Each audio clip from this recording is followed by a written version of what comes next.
back. It's UDisc Golf. If you haven't seen us before, check us out. We did a review of Rockwell Park. But here we are. This is my home course for Keney Park Disc Golf. It is both a mix of wide open bomber holes and tight wooded lines. It's about a 9-9 split. It's a beautiful course. There's some long grass out here. There is some wildlife out here. But there is a great variety of shots. There's some beautiful holes, and it's one of the most challenging courses in central Connecticut. So we're going to take you through it, and I hope you enjoy it. All right, so here we are at hole 1. This is a 391-foot par 3. It's a challenging starting hole, but it is gorgeous. You see, you got a wide tunnel. It's a straight shot. The hole is obscured down to the right. It is a very difficult two.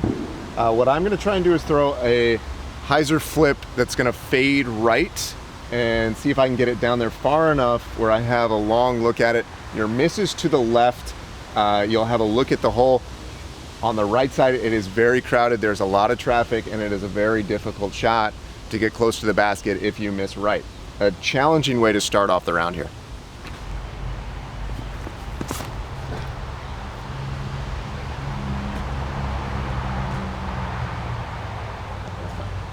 Wide left.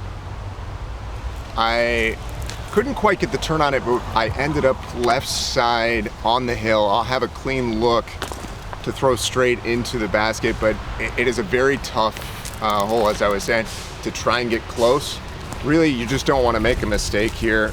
It's a hole that should be an easy 3, but can easily get away from you. So, not too unhappy to be on the left side. A little awkward footing. I'm in a big pile of sticks here, but I got a clean line. Easy view of the basket. Just throwing a forehand pitch up, trying to hit that hill.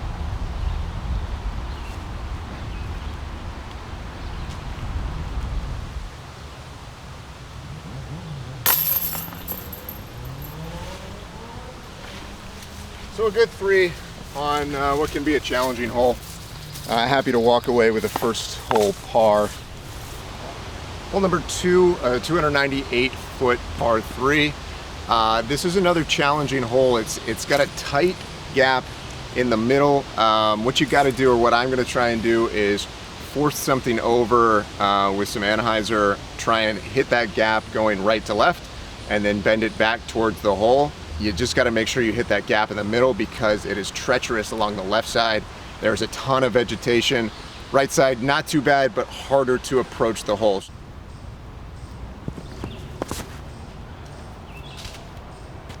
Oh, good. Okay. So we struggled off the tee here. It's going to be a tricky hole. A frustrating 4 here is likely just because shot so far left. That is the danger on this hole. If you nick anything and go hard left, you're basically just punching out from there. So Jake off in the woods over here. We're gonna see if he could pitch out. There it goes up and nicking a tree over there. So the miss here, once you get through the initial gap, is to kind of end a little right towards one's fairway over right past that tree line.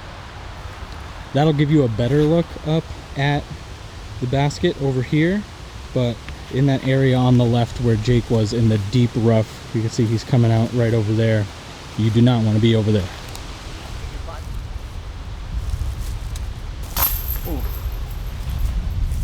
All right, so we're at the 3rd hole. It's a 358-foot par 3. You can see we're in an open field, but the green is enclosed into the forest. It is a tough shot to get onto the green. You got to throw something that either flips up to straight and just finishes right at it, or kind of hyzer through the forest on the right side. It's a difficult 2, but it is definitely gettable. I'm going to throw a Thunderbird and put a little ante on it and just try and get it going straight at it and see if I can access that green.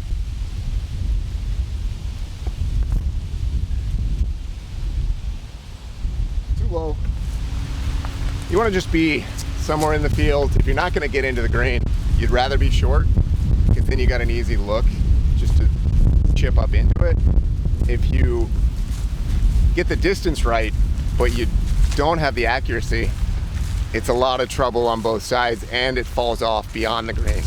So you got to be careful. It's kind of a touchy shot on the approach, and you don't want to have too much to deal with if you're on either side of it.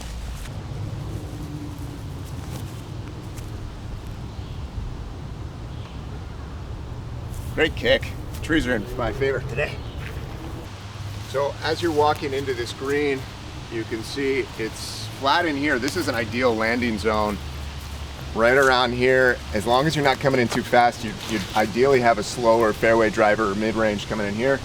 But once you get to the pin, there is a very dramatic drop-off. So anything that skips in this area or around the hole is going to be a long way off. You can get a lot of rollaways if you hit cage here, and you can kind of see tons of woods over this way. Not as bad over here. So if you're hyzering out near the hole, this is an okay area. But another one here, and this is kind of a theme throughout this course, there's not a ton of easy twos. You really got to throw some pretty great shots to park these holes or give yourself nice birdie looks. Fourth hole, 366 foot par 3. This is where the teeth of the course really sets in. It is a tunnel. It goes down. There's a hill in the middle of the fairway, and it goes down again and then up for an elevated green. There is a ton of danger on both sides. You got to hit the fairway here if you want a shot just at par. The two I try and take out of my mind. It's there if you lace one and you fillet this hole, but this one I'm trying to play for 3. I'm going to try and play it smart, but even that sometimes goes wrong.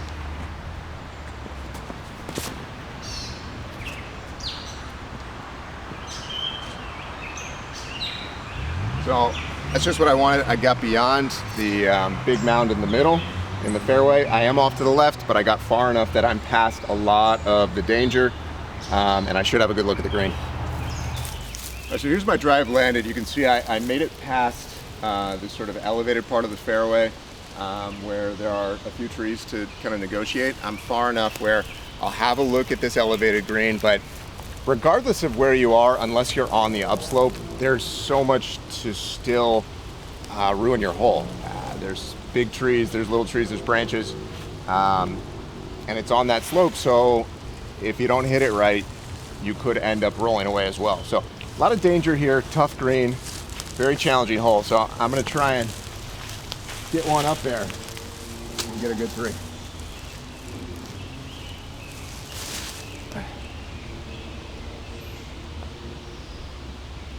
Hit my gap a little bit too far, but I have a comebacker.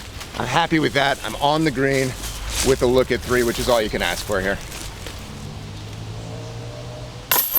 All right. So I was able to get my 3 on 4, but that brings us to what is arguably the hardest hole on the course, and that's the 5th hole. So it's a few steps off this green, but you'll see once we get there, there is very little fairway to work with. It takes a very specific shot to get all the way down there, and it's not reachable to get a 2. It is a very challenging par 3. It's one of those tweeners where a lot of people are making 4s, and you walk away kind of happy with that. You can kind of see here, it's tight. You got this one in the middle. The shape of the fairway goes out left, comes back right and straight, and the tunnel doesn't just stop in the immediate area. It widens a little bit in the middle, but then there's a full tunnel going into the green as well. So a very challenging woods hole here.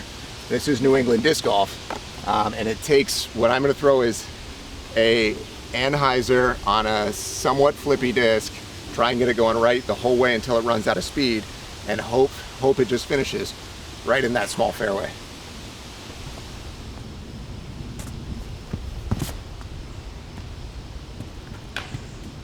Oh, branches everywhere. Found some danger. I put a decent angle on it, maybe a little bit too much anhyzer, but I clipped one of those branches down early. I think I came down in a place where you have the ability to still maybe make a run at it, or you can kind of play smart. Just put yourself in the fairway and take your medicine, take your 4, because this is one of those holes where it can get away with you if you try and play it too aggressively. So you can kind of see what I was talking about earlier here. It is very narrow. The tee pad is right back here. That tree in the middle makes you negotiate what is a very small area. Above us there are branches, so you have to play a low shot that's turning perfectly but not too much to go in the forest on the right. And then there is a ton of vegetation if you go far and left. That's if you manage to get through there at all. And then you can kind of see as you turn, there's another gap here that if you're really gonna pure this thing, it's gotta turn perfectly and then start coming back right through there. I mean, it is a very challenging shot. If you bail out far enough left, you might have a look, but you're still in danger because there's trees that line the fairway that protect the green. So it's one of those holes where you hope you do well. Even a perfect shot might just get kicked somewhere, and you're scrambling most times on 5.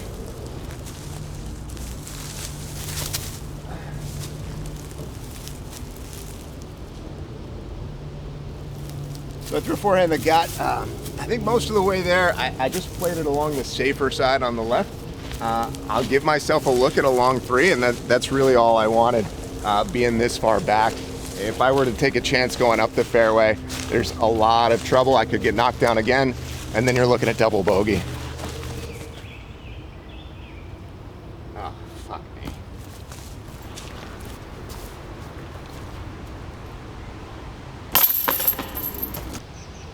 So we've come to the open part of the course. This is the 6th hole. It's 508-foot par 4. First par 4 on the course, and you can see it's wide open to the right. The only mistake that you can really make here that's gonna end up in a bogey is if you go left side. You hyzer out early, you end up in the junk on the left, but you can put anything out wide. I do like to kind of hug that left side, not too close where it's gonna cut me off, but that's gonna be your shortest path to the green. And as you get up closer, the green is protected by some thinner trees. There's a clump of trees right in there that make it difficult to actually access the hole. You got to play something that skips in, or you need to hyzer perfectly through a small gap to access that hole. But it is still a very gettable 3 and a chance to birdie here.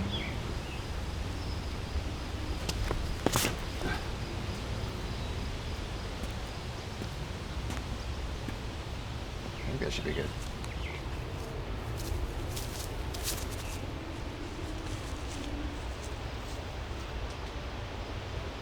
That's a great shot.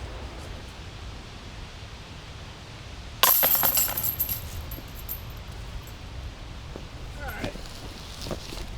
So, able to play the angle, get one into the green, take a 3 there, make up for that last bogey. Puts us back at even par. 7th hole, 318-foot par 3. You can see it's a low ceiling, downhill into another elevated green that is protected, but not as much as some of the others here. So what you want to do is throw something kind of on hyzer, maybe flip up, get that glide to then reach this green, and the ideal shot kind of skips up into it.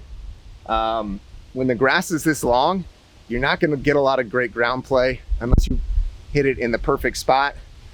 You can kind of go left side right at it. It's a smaller window there. It's a more challenging shot, whatever you feel more comfortable with, but reachable, but another challenging 3 here. Right at you.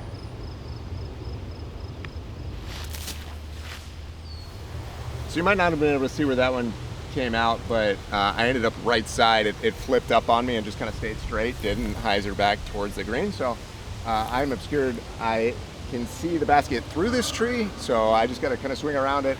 Can't really putt at it, just trying to get close and tap in here.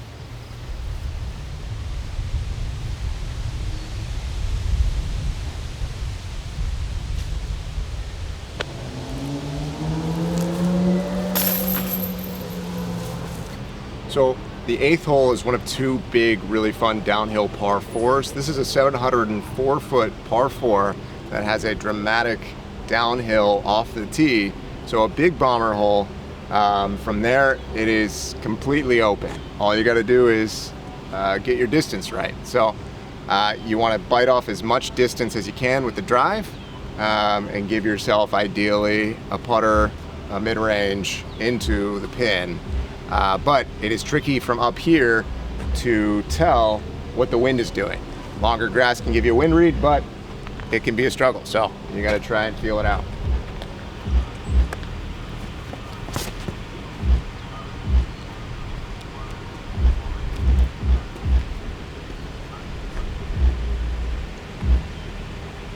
So got it down, prefer to be on the left side rather than the right.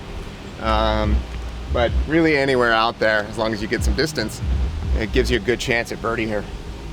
So it took us a minute to find this one for obvious reasons. The grass is getting up to your waist here.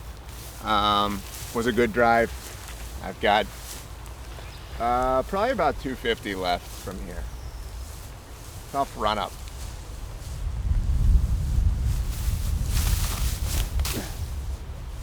And that's gonna get the wind and go away.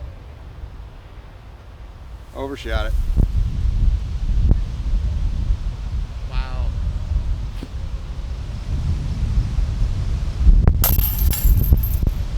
Ninth hole, 351-foot par 3. Kind of a fun start to it. There's a little creek here, and you can see these 4 trees that make you choose left or right gap.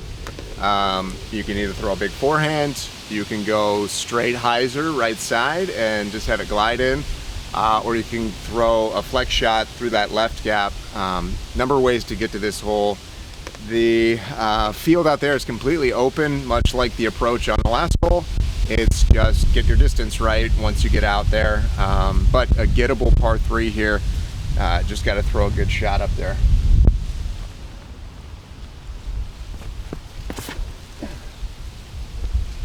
Oh, the wind picked that guy up hard. Wonder if that killed the speed.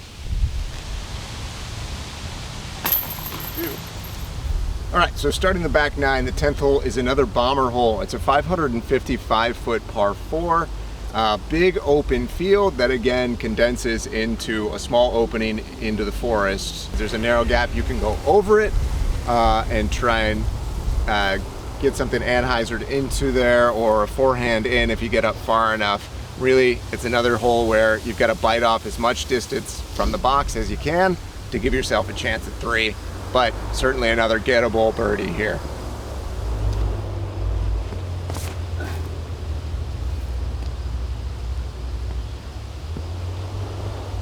Great. All right, so I ended up a good ways up the hill. Definitely approachable to the green. The gap is so narrow because the trees are kind of growing into it. What I like to do is throw an anhyzer over the left side and have it turning right and finish back softly near the hole. It is a difficult shot. If I had a better power forehand, that's another good option here because it's naturally on one angle going straight at it. So we'll see if I can get this up and over.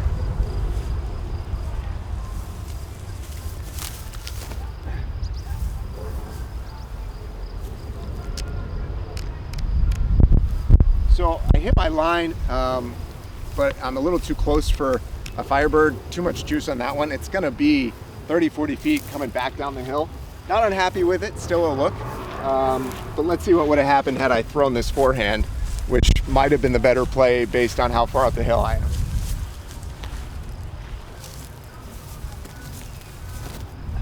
Nope, overcooked. Oh, bad too. Well, we made the right decision. All right, so actually quite a bit better than my initial assessment. It was only 5 feet away. So tapping birdie on 10 is, I love that. This is a great hole to get. It's just such a challenging green. So good way to start the back. Down to 3 under. Feeling really good about this round. All right, so the 11th hole is a 315-foot par 3 that is downhill all the way, but it is heavily wooded. There's not much of a fairway here. There's a tree right in the middle that you got to avoid early. If you can turn it perfectly, there's a small gap through a clump of trees in the middle, and then the green is protected by another round of trees.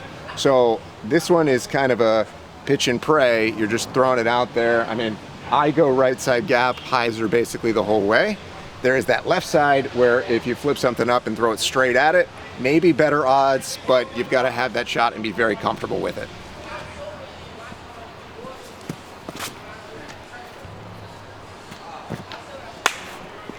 Found the second set.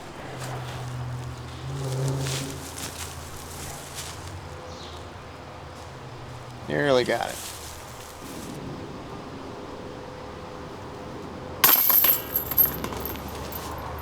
Okay, a good save. One that can really trip you up and ruin a good round.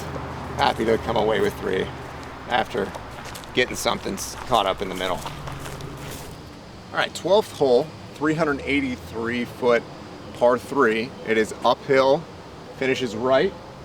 Another well-protected green in the forest here. What the ideal shot is to throw one up the right side of the fairway. I'm gonna throw something slightly understable. I want it to flip up, kind of glide straight for a while. As it loses speed, finish hard left. This is kind of a bonus birdie. You've got to really crush one up the hill to get it close. And we're gonna try and do just that.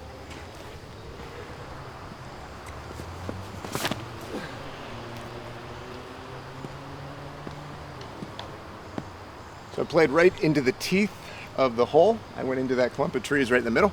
Got through the initial part of it. A couple tree kicks sent me down right in the middle of it. But a great place to be. Should be an easy 3 from where I am. I've gotten past most of the hard stuff. So we're nearly all the way up the hill. As you can see, a ring of trees protect this hole. I'm probably not going to give this much of a bid. A little too risky to hit one of these outside trees and roll back down the hill. Just want to get it up, put it right under the basket.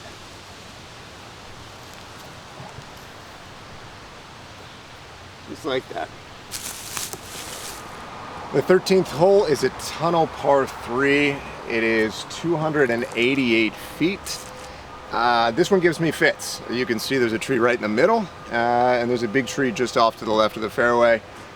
You've got to kind of stripe this one. I throw something faster, which isn't necessary to get there. This is a little bit of an easier stretch on the course, but you kind of emphasize here, there really aren't any gimmies on this course. I mean, every par 3 is bogeyable, so you really just want to stay in this fairway. Turn up! Turn up! Somewhere. Got knocked down in the middle.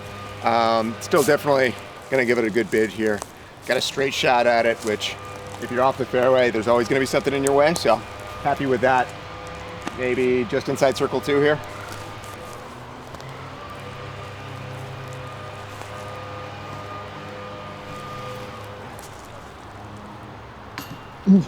Off the front cage. That'll happen. The 14th hole, one of the shortest holes on this course at 191 feet, is a par 3 that still has its challenges. There is a lot of traffic straight at it. It is on the side of a hill with a wall, so ideally the play is to either crash into that wall and then have uphill putt, or get over it and hit that hill. The issue is there's not a lot of direct routes to get there. There is a tiny gap on the right side that I feel like is one of the better plays if you're going to get this too, or you can just kind of go straight at it and take your chances, but there's a low ceiling, there's a lot of trees, not much of a fairway. So you can also throw a flex. That is how I got my first ace on this hole with a Firebird. You kind of flex out and back, but there's just not a lot of room for it in the summer.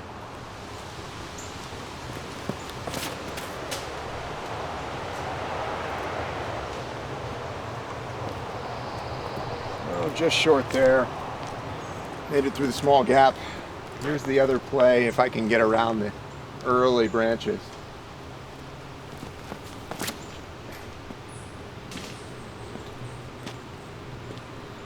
Just out in the middle. Not a terrible place to be.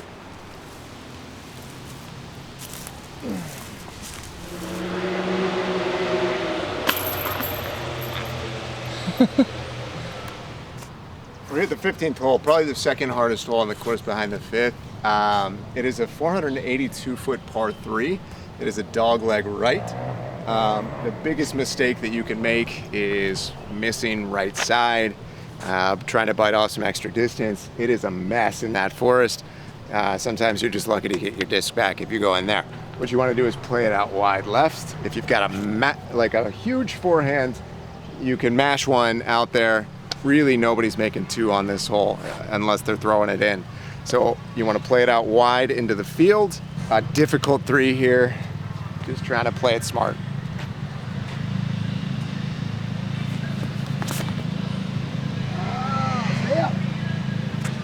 Woo, too low.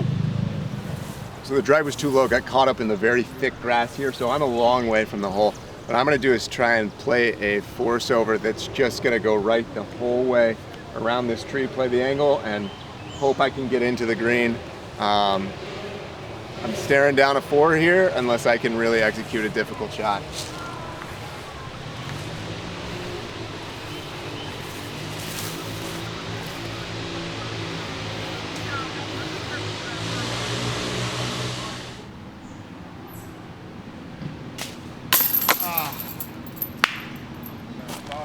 All right, final 3 holes here. 16th is 325 feet, par 3.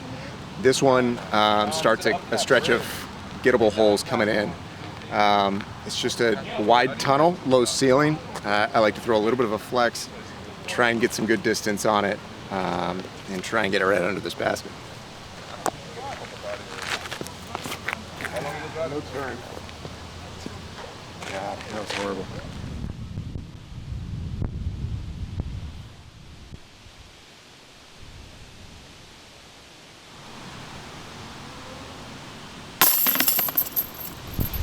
All right, 17th hole, 291 foot par 3. It plays a little bit farther in my mind. You've got to avoid this tiny tree that's right in the middle of the fairway. What I like to do is flex something, get it going right to left into a narrow gap. The gap gets smaller and smaller towards the green as the trees fill in during the summer. So another reachable par 3 here that can be a birdie.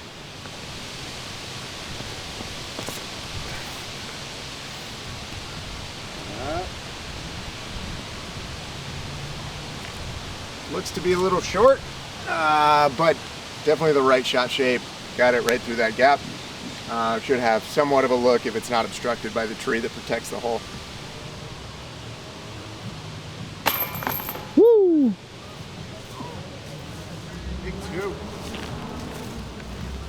All right, limped one in, but straddling is maybe not my strong suit. My Girls Gone Wild DVD, always here for me. So.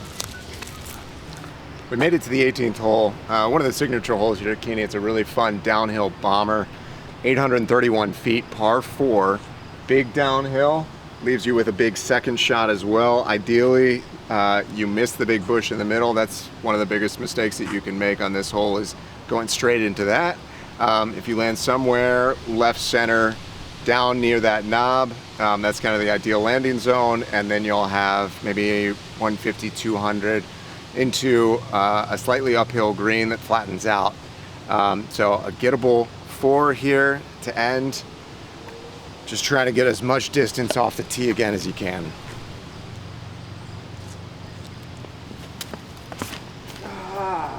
Flip, viewer. God, that was terrible. I fluffed one. I'm wide left, but I'm straight at the hole. Still a chance with a crush to save a 3 here, but it is a par 4, so not in too much danger.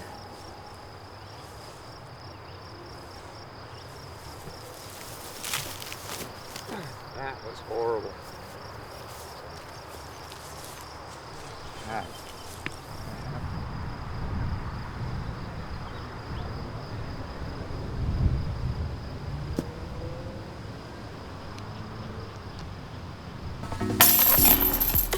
That concludes our rounds here at Keney Park. One of my favorite courses, my home course here in central Connecticut. I love it just because it's such a mix of different challenges. You have long wooded holes, short wooded holes, big open holes. Nothing easy here, but Some drawbacks, if you're coming here in the middle of the summer, the grass does get very long, easy to lose a disc. You might want to wear pants. My legs are super itchy. But overall, it's a fantastic course. It plays pro level for a lot of these holes, and I've played it probably 100 times, and every time it's a new challenge. So I definitely recommend coming out here. We are only about 15 minutes from Wickham Park in Center Springs. So if you're coming from far, definitely a good number of courses in the area to check out as well. But look for more videos. We'll keep hitting spots around Connecticut.